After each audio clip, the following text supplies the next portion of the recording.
There is so much talk on social media about blush blindness.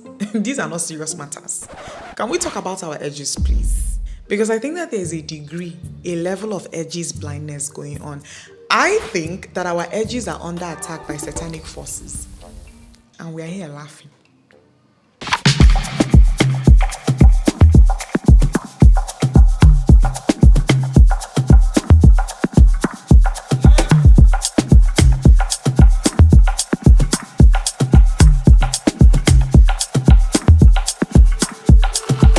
Hey guys, welcome back to my channel. It's Dimma here. I haven't done chit chat videos in a very long time. I am back. Okay, today I'm going to be talking to you guys about something that has been on my mind for a very, very long time. I think that we need to talk about our edges, what is going on with hair, protective style, non-protective styles, because I think that we are in a damned if you do, damned if you don't timeline of things. And I need us to talk about it, okay? Okay, guys, I found that I'm someone who is hyper aware of people's hairlines, okay? And this started because of a very particular incident. It actually happened by accident. I didn't plan it, but something happened that made it the first thing that I would notice when I see someone for the very first time or when I meet someone for the very first time. This awareness, again, caused by a very specific incident, and I'll get into it shortly. So before I continue with the rest of this video, I'm going to tell you guys a quick story. I went to an all-girls secondary school in southeastern Nigeria, okay, in Enugu to be precise, and I went to a Catholic school. If you guys know about Catholic schools in the early 2000s, the girls were made to shave their hair. And honestly, let me not make this a Catholic school thing, because I had friends who were in non-Catholic schools, boarding schools. They had to shave their hair. And so from JSS1 to SS3, I was one of those girls who had to shave my hair for 6 years straight. And as a result, I never really learned how to take care of my own hair. In those formative years when a lot of girls figure out their hair, play around with styles, understand their hair texture, understand and manipulate their hair, I had no access to my own hair.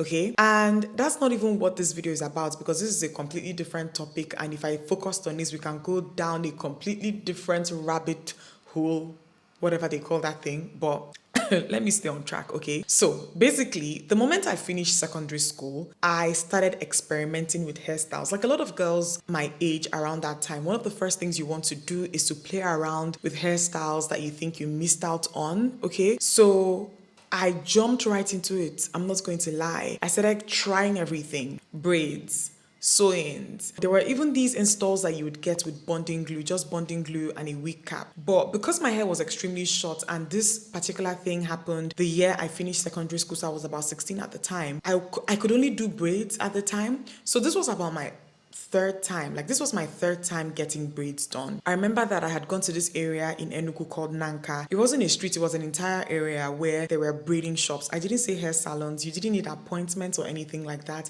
Just walk into the hair shop and you get your hair done. There were shops of, like, if you were walking past the streets, people would even be calling you, baby girl, come do your hair, all those type of things. So there was this hair shop that I would go to consistently at the time. So I had gone about 2 times, gotten braids done. Didn't think anything about the quality of the hair. I think that the excitement, just the mere fact that I could get braids done were enough. I wasn't paying attention to a bunch of other things. So the third time that I had gotten my hair done, I remember I had just done braids. I was feeling myself. I was feeling very nice and hot. Okay, I had entered a bike from Nanka back to my house in New Haven, and I remember that the bike had stopped me at the junction. So, and I was walking to the house. And as I was walking towards my house, it wasn't a long walk, to be honest. I saw that my auntie was packed outside our gate, and this is like one of my favorite people in the world. And I remember walking towards her, and I was so excited. I was expecting her to immediately compliment my hair. Do you guys know the very first thing that this woman said when she saw me? Like, by the time I walked up to her, she was like, I was like, what?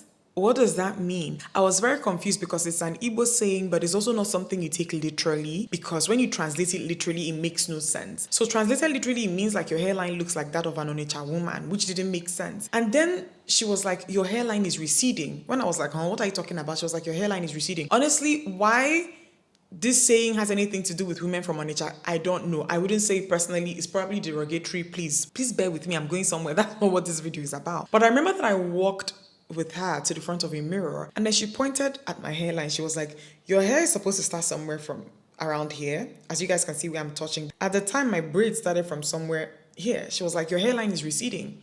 Like the front of it is gone. What's going on? Can you not see?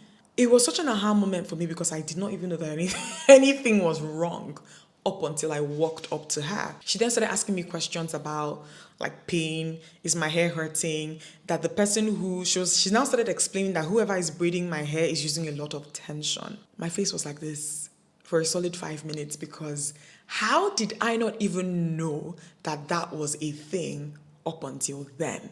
It was such an aha moment for me because I didn't even know that there was anything like edges blindness. It's actually a thing, guys. It's actually a thing. I did not know that people's hairlines could look different. I didn't know that before that point that anything could make someone's hairline look different. I thought that all hairlines were normal and unique to a person, which they are still largely, but then there were factors, there were variables, there were things that could make your hairline look drastically different to a point where it doesn't even look normal, okay? So after that, I stopped going to this braider's shop, and it's made me someone who just doesn't let anyone, even up until this day and age, I wouldn't just let anybody touch my hair. I would ask questions when I enter a braiding shop or a salon. I would, at the time, what I started doing or what I would do is I would ask. So in Igbo, it would translate to and it would be like, has anyone told you that your hand hurts? Like when you're braiding. And when you would ask, you'd actually realize that some braiders in the shop actually have a reputation for their hands hurting. And if the braider's hands hurt you a lot, like if there's a lot of tension after you finish the hairstyle, you need to abort mission. Now, as a full-grown adult, this is all I see. Like I see a lot of people who would come get my hair done with me, braiding videos, braiding pictures on social media, and you can see that the person's scalp looks like it's being tortured. I would see a lot of young girls who would go into salons and say, come get my hair done with me, and people are in the comment section telling them maybe you should try doing something else and not braids because you've been braiding back to back and your hairline is receding. And they are legit arguing with people in the comment section because they cannot see what you are saying, and this is actually a thing. But then thinking these things now opened the door for a much bigger conversation, which I'm going to get into now. I think that the scary thing for me is that we're currently at a timeline where people think that it's normal because it's very common for you to come on social media, see people doing hair content, hair tutorials, going to get their hair done, and their hairlines have receded.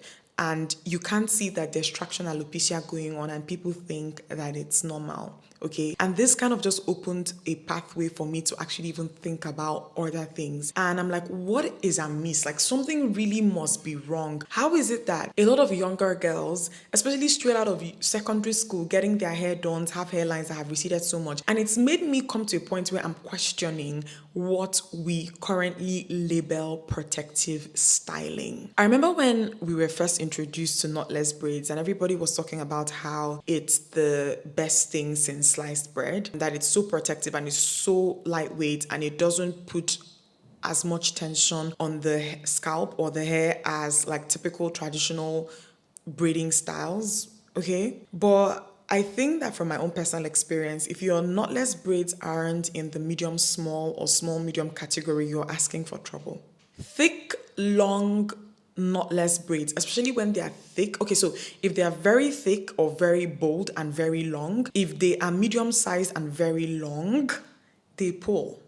They cause tension, they shave your edges off. Take it from someone who's been there. It's just what I think that it is. And whatever the knotless was doing, yes, it is more lightweight or it feels more lightweight, but you know when knotless braids are parted and the parting is so neat and square, like I've seen the parting get wider and wider and wider, even on my own scalp in certain situations. And what happens is what is attached in the middle is pulling.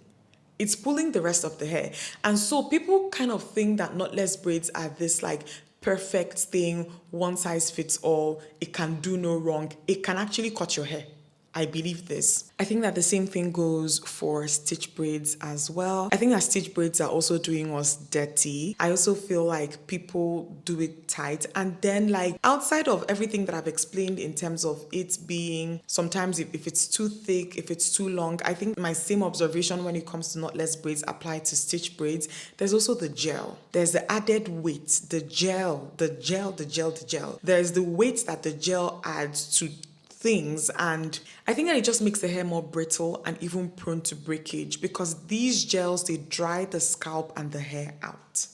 So what is it actually protecting if this is happening? Outside of the fact that the gel is drying out scalps and hair and all of that, it's also the fact that I think that sometimes they trigger an allergic reaction. For me, they do. I'm someone who has seborrheic dermatitis. I hope I pronounced that right, but it just makes your scalp flaky. So imagine if you're someone who is dealing with dry scalp already. So this should tell you that if your scalp is dry, and then the gel now comes and brings extra dryness, what you get is even more brittle hair. So how is that protecting us? Some months ago, I was having a conversation with a braider that I found on Instagram, and she was telling me that she's found that more and more of her clients, when it comes to single braids, are actually doing the regular type of braids that we would do before as opposed to knotless, because people are complaining about the way that knotless is making their hair feel and look. And I started out this part focusing on knotless and stitch braids because I think that they have been the more or most popular style of braids in this particular timeline in the past 4 or 5 years. Full frontals are also a specific type of problem, and I think that when frontals came out, people talked about tucking your own hairline away, like braiding it back, using something to create another natural looking hairline. So it's not like you wear a wig, but the hairline looks very fake. Frontals are here to make wigs look more natural. What I have seen frontals do in my own life is snatch my edges, okay? Snatch it. I'm not a big fan of frontals. I rarely ever do them, and when I install frontals, I don't carry them for more than 24 hours. I try as much as possible to take them off ASAP, and I feel like if you have a hairline like mine, you should avoid frontals. In my personal experience, like every time, because you guys can see that my hairline goes in like dips and lows, for me to apply natural, realistic looking frontals, the lace must sit on this hair that you see in this area here. And the hair in that area is generally even more fragile. And you see people with this type of hairline basically losing it with their hair receding. Because you do the cornrows, but for the frontal to look natural after they've plucked it, if your hairline looks like this, the lace and the glue will get on it. And you cannot avoid this by bringing the lace lower, because if you bring it lower, then it doesn't look natural or realistic anymore. I think that the people who are able to enjoy full frontal installs that are glued down without issues are people who have straighter hairlines. Anything aside that, you're not really protecting anything. With my hairline, doing the Lagos hairline is me asking for trouble, because one way or the other, the glue is going to get to it. And so what am I protecting if that's what happens when I take this hair off? And in as much as I've said that I don't do frontal installs, the few times that I've done it, every single time I take them off, there's always a degree of hair loss. It's not like bald spots or like my hair is all falling off, but I always lose. Something breaks. So I just feel like if your hairline is not straight and your hair kind of grows a bit lower, I don't think that full frontals constantly are worth it, because you're going to constantly lose hair. And it might not even be your cornrows causing the hair loss. It's just the glue. And sometimes too, guys, the cornrows do. If all you do in terms of protecting your hair is constantly pulling it back for cornrows, there's a level of, like, again, even when I do cornrows back to back sometimes, no matter how much of, like, there's something called brush. So the braids don't start in the beginning, they use your own hair, they pull it back. If you do that repeatedly non-stop and you're not hydrating your scalp with oils, which some people tend to avoid because, oh my God, because sometimes I'm the kind of person that if I constantly do cornrows, some of the heavy oils that I've found that would help preserve my edges when I have that hairstyle on, it breaks me out. So that's why I'm saying that this is an attack. Because sometimes even some of the things that might make things manageable, what it takes to maintain it is problematic or could be problematic to your skin type. In addition to all of this, I have a theory, and it is the head shape theory as well. I haven't seen any writing or any report or anything on this, so please bear with me. This is again this video is me just thinking out loud, but I believe that head shape affects how hairstyles impact your hairline. People with narrow oval faces and head shapes that protrude a bit at the back, they seem to get away with more. From my own personal observation, my head is kind of flat at the back. I think that I even saw, or this one I have seen or watched videos talking about sometimes first children tend to have heads that are shaped as mine, and it's because new mothers sometimes do not know that constantly placing new babies on their back could actually affect the shape of their skull. I think that because I was my mother's first child, that maybe, again, I don't think that my head looks bad, but I'm just trying to explain to you guys that I don't have an ogo. And as a result, I just feel like there are certain hairstyles that I've never been able to get away with. I've never been able to do high ponytails or switch braid parts without pain. So you know how people do these like hairstyling videos where they style their braids multiple ways? Because of where my hairline starts, because of the shape of my head, I always have pain. So I can't have braids and do a very high ponytail with the braids. No, it always hurts. And so I think that depending on the way that your hairline is shaped and the shape of your head, okay, it can actually impact how comfortable certain hairstyles are on you. It can impact how you're able to style the hair. Now, again, like I said, there is no research backing this, and this is my own suspicion or observation. But if you've also observed this, please let me know in the comments. And if there's research backing this, then please point me towards it, because I honestly want to read it. And please, I'm not here to shame anyone. Even my own edges are under attack. I'm going to insert pictures of what my hair looked like at the beginning of this year. They're a bit better now because my edges were so short and constantly kept breaking. I was doing everything that I could. I'm even currently seeing a trichologist, and my sweet spot now is doing like low tension hairstyles like this and also doing sew-ins. I'm not where I want to be, but it has taken deliberate effort for things to even improve significantly. I've gone back to pictures from when I was in my 20s and when I was doing the regular type of braids that everybody started avoiding all of a sudden, and my hairline looked better than it does now. And most of the braids I've done recently, they're all knotless braids. So how come my hairline looked better when I wasn't doing knotless braids as opposed to me doing them? And you guys are telling me that knotless braids are better. So yeah, I found that sew-ins and the hairstyle that I have right now is just my sweet spot. It's what I am using to manage things. But then again, I'm not even sure that this is a recipe that is going to give me long-term results.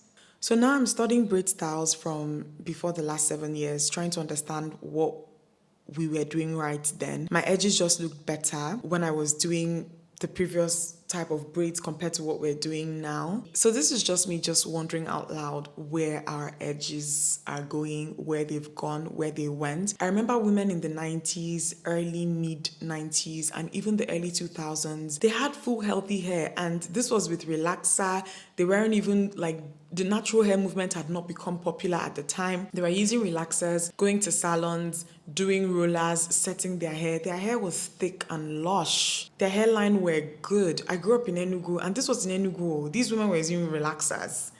Their hair looked so full.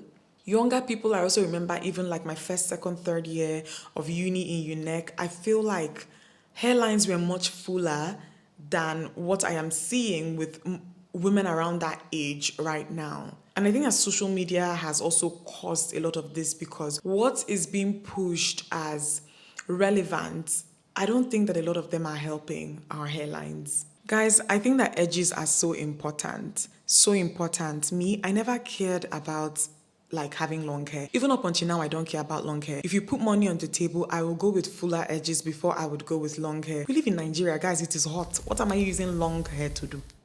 Okay, West Africa in general is a hot place, okay? So I would rather my edges look full and thriving than long. And I think that we as a society, maybe we also need to reflect, okay? Because I also see people who have edges that don't look great, but they are really prioritizing length. And why do we care about length so much? I think that that's something we need to think about too, because long hair is good, but hair being long, protecting like your ends, but not taking care of your edges, like where does that leave us? So I'm just going to end this video by asking if you've ever had edges blindness. Do you know that it is a thing? Have you ever been blind to what your edges actually looked like at a given time? Because I was for a very long time, and it took a much older adult to point that out to me, okay? If you relate to anything that I have shared in this video, please let me know in the comment section, but I also want us to have a conversation around this, okay? What is working for you when it comes to your hair? I feel like we're in a damned if you do, damned if you don't situation. A lot of things, like I spent so much time wondering and thinking of what next to do to my hair, and I don't think that that is sustainable, okay? Because a lot of things have such big cons and such big pros at the same time. It's almost like you're always caught between a rock and a hard place, and you have to settle for the least problematic one. If you can relate to anything that I've just said, please let me know in the comment section. Give this video a thumbs up, subscribe if you're not yet subscribed. I'll see you guys in the next one, but I want us to talk in the comment section as well. So please let me know, okay? Mwah.